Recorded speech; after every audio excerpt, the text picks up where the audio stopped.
Sermon 40 of Nahjul Balagah was the response to the complaints of the Kharijites. They were told that it was only for him to judge according to how God said to judge.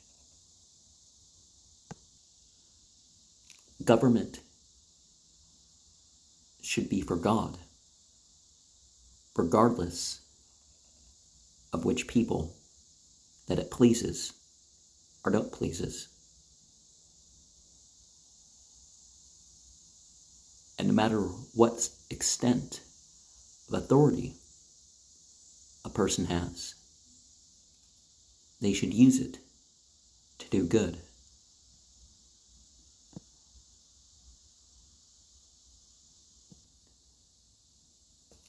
And the purpose of taxes is what we now classify as socialist. It's to help the disadvantaged.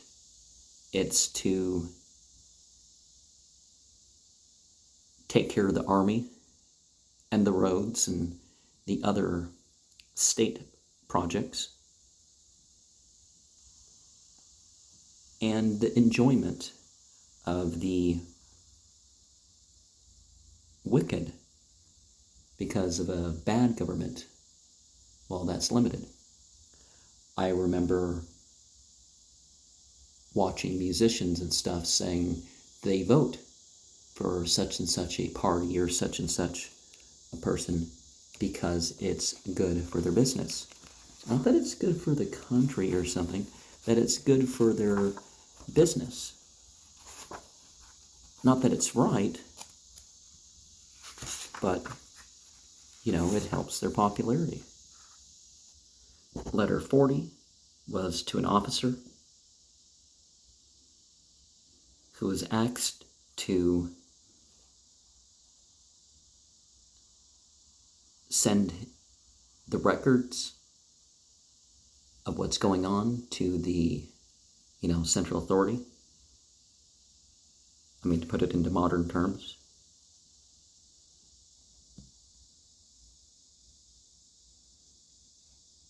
He didn't know, this is written by Ali. He didn't know whether or not what was said to have been done was actually done by this person. And he reminded him that the thing was that if this is the case, this is displeasing to God. Saying number 40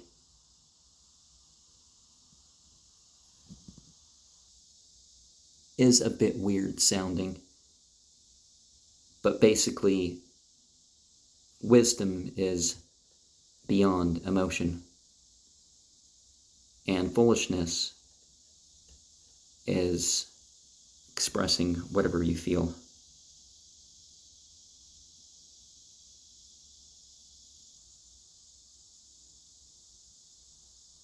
And so a person would consult their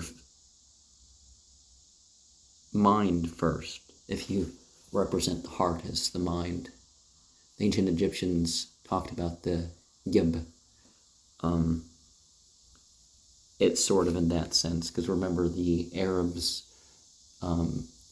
as a broader group term from the Aramaic, Arab really extends down into what you call Egypt, and you find a lot of the theological issues that Muhammad